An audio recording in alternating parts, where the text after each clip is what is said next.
there's a piece of me that wants to kind of be considered stubborn because I stop getting invited to things that I don't really want to go to anyway. That's been something that when you say no enough, people stop inviting you to certain things. And that's perfect. That's perfect because that's in alignment with what I want. I think it's as simple as ask yourself the question of where am I saying no too much and where am I saying yes too much? And then see what your intuition comes up with. Because most likely, whether you're over on the yes side too far or over on the no side too far, depending on the circumstances, you're probably outside of alignment out of fear. Next Level Nation, welcome back to another episode of Next Level University, where we help you level up your life, your love, your health, and your wealth. We hope you enjoyed yesterday's episode number 1606, one super underrated word for success. Talked a little bit about resourcefulness, not sexy, but definitely necessary. Today, for episode number 1607, do you start with yes or no? Let me change this because I wrote this down wrong. I wrote it down as do you start with yes or start with no? Say do you start with yes or no? Yes. I have noticed, yes. I've noticed a pattern. No.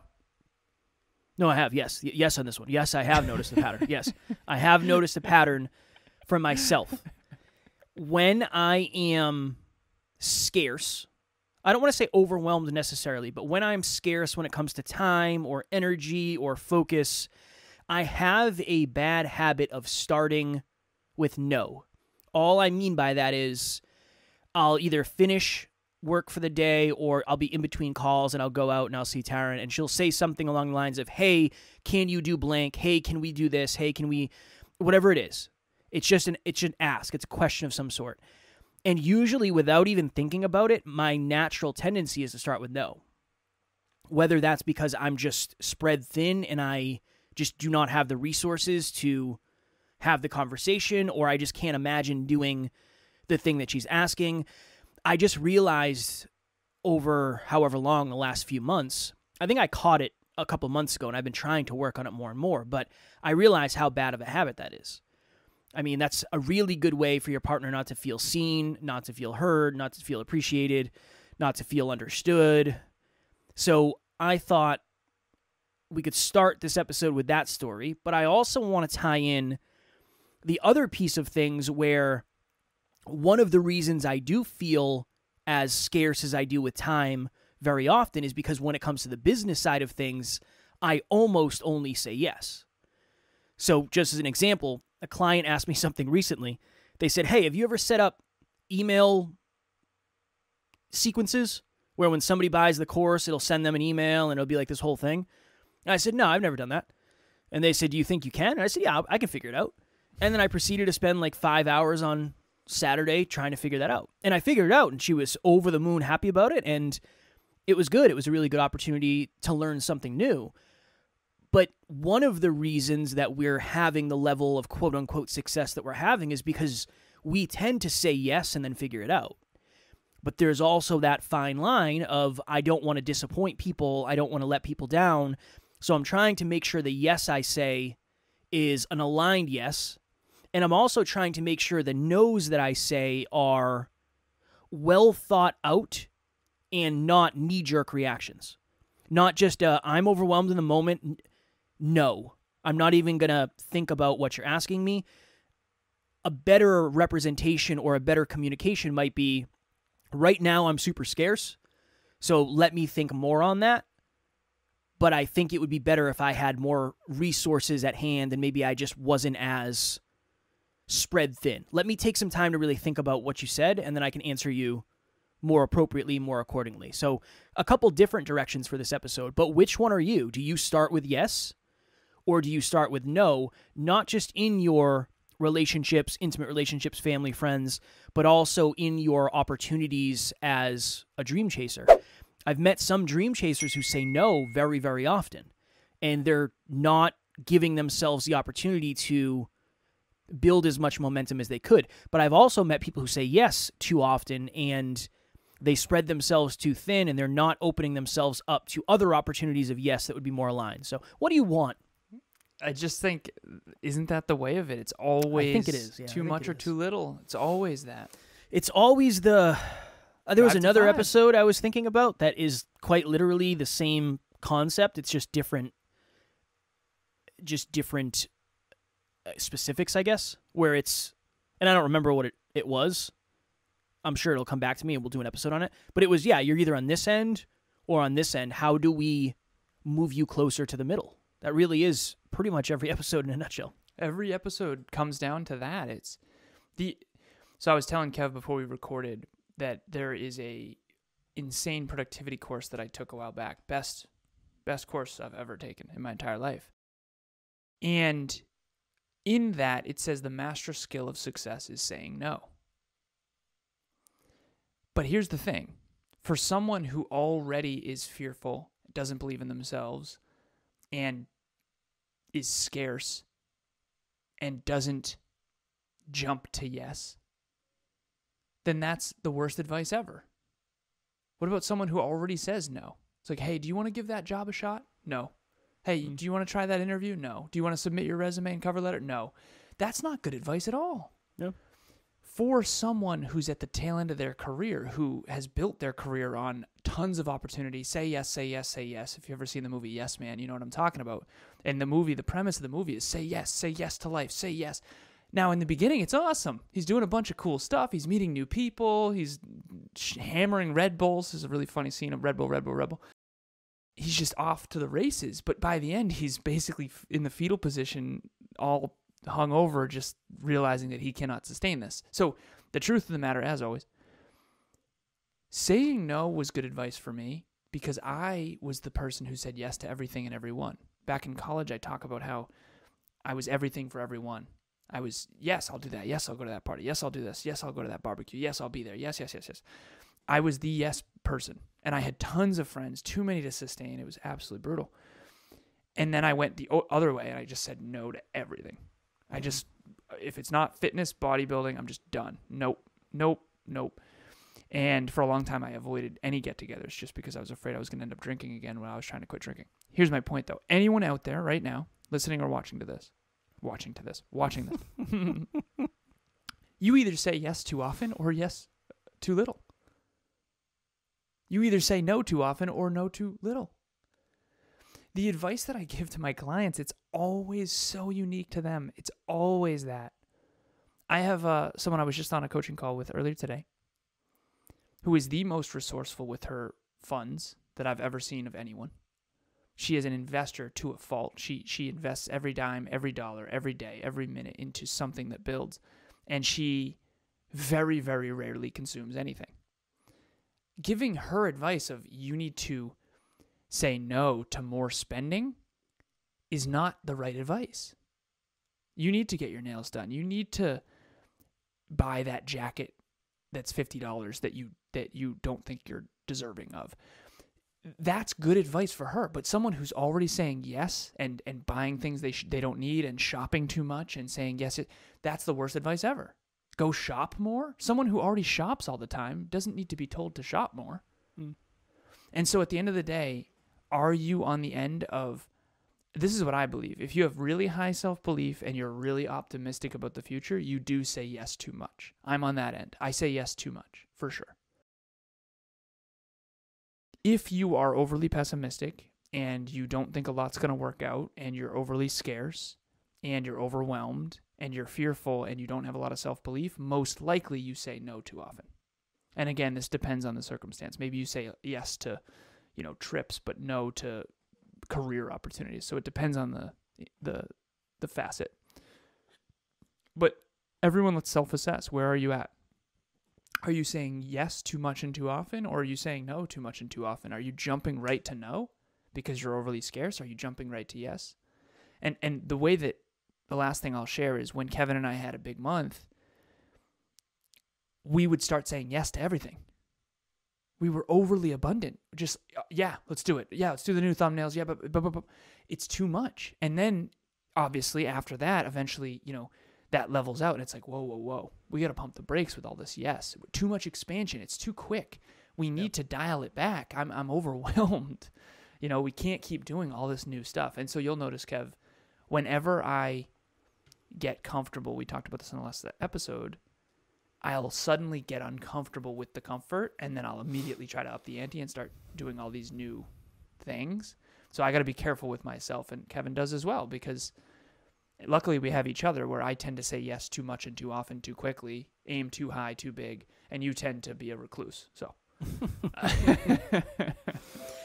Hello, NLU listener. Thank you, as always, for listening to Next Level University. Real quick, I just want to jump in and let you know about the Next Level Dreamliner. This is a journal that I use every single day.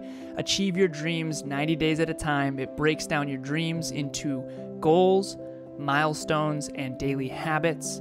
We hope you enjoy it. The link will be in the show notes. You know, what I think it is for me is I don't like to commit to anything. I don't like to commit to too much at once because I want the opportunity of freedom. I would rather leave it open and say, yeah, I'll let you know, and then say yes rather than say yes and then not want to do it. I think that's one of the things about me is I just don't like to tie myself to something 3-4 weeks away, a month away. I don't want to do that because a lot can change in a month. A lot can change. I don't know where I'm going to be a month from today. Things change quickly, and I might not want to do what I said I want to do today. The other part of it for me is I would much rather just live in the truth and just say, look, I don't thank you for the invite, but I don't want to come. I would just much rather do that. Again, I know I'm weird with certain things like that, but for me, I would just rather say I'm just not into it. I don't want to come. I just don't want to. I appreciate it. Appreciate the invite. I know you want to have me there. I just don't want to be there. I want to stay home and R&R. I'm tired. I'm whatever. I'm going to spend time with Taryn. I'm going to go to the gym. I'm going to go jiu-jitsu, whatever it is. Isn't it so interesting how hard it is to say that out loud? It's like wild. It's very easy for me because I've done it so many times. Yeah. I've done it so many times. But I understand that is not an easy practice. That is a very, very challenging thing. It's a very, very challenging thing. There's a piece of me that wants to kind of be considered stubborn because I stop getting invited to things that I don't really want to go to anyway. That's been something that when you say no enough, people stop inviting you to certain things. I know. And that's pun perfect. intended. yeah. I know. And that's perfect. That's perfect because that is in alignment with For that's some in people, alignment that's with what really I want. hard though because they Understandable. have FOMO of missing out, right? Understandable. And what is it? FOMO is fear of missing out, and then Emilia says we have Joyo, which joy of missing out, or Jomo, joy of missing out. And I think that's what you have too, because a lot of that stuff, I agree with Kev on this. There's a lot of things that I don't really want to do. I'm not interested, but every now and then it gets lonely, and I think people struggle with that. So Yeah. the yes and no thing, same deal. Personal life, professional life. I focused on professional life at the beginning, but to Kevin's point, in your personal life, are you saying no to too many people? Or yes to too many people? Spreading yourself way too thin at the expense of yourself? Go ahead. Or no. Or no, where you, in the moment you say no, but then you regret it later because you have FOMO. It's definitely specific to you. My advice on this is probably off because I'm just weird with this stuff. I don't really want to have anybody over to watch UFC. I want to watch it by myself for the most part. I like that. I've always liked that. I'm weird. I'm a loner. Well, one thing we have to keep in mind as well, I find this difficult to reconcile in my own mind, but you and I our career is built around pouring into people and That's being fair. around people. The last thing, and again, I want this to not come off wrong, but coaching so many people and the team, and the last thing I want to do on a Sunday is like go connect with people. Yeah. Because our connection cup is always overflowing. I mean, it's just constant. And I'm grateful for that. That's wonderful. That's what we want. So I'm being humble and grateful in that. But I want a recluse. I do. I want to recluse as well on the weekends and stuff like that. So I think that's another piece of this too, Kev, that we don't fully understand, which is, of course we don't have FOMO because we're constantly on doing a lot with a lot of people, and I remember back when I was in sales in corporate, I used to go to dinner and go to lunch, and that was what sales was. You meet people, you meet customers, you're at the facilities, you're meeting people constantly. And I remember I did not want to hang out with anyone on the weekends. I was so sick and tired of seeing people. And it wasn't anything negative. It was just, I do that for a living. I meet people and connect with people for a living. The last thing I want to do is do that. And you're the CSO now, Chief Sales Officer, so you're constantly connecting with people, as your career and as your mission and as your focus. So the last thing you're going to want to do is go connect, but your wife Taryn isn't doing that. So she's going to want to Not as go much connect. as me. Not as much exactly. as me. She's on a lot of meetings. Not as many as me, but she's on a lot of meetings. Fair. But I think that's something we have to keep in mind as well. But for the listeners, are you on the FOMO end where you're afraid to miss out and you say yes when you shouldn't? Or are you on the Jomo end where you're so excited to miss out that you say no too often and you're not building strong connections? I do believe it is a mixture of alignment and opportunity. Alignment in your personal life, opportunity in your dream chasing life.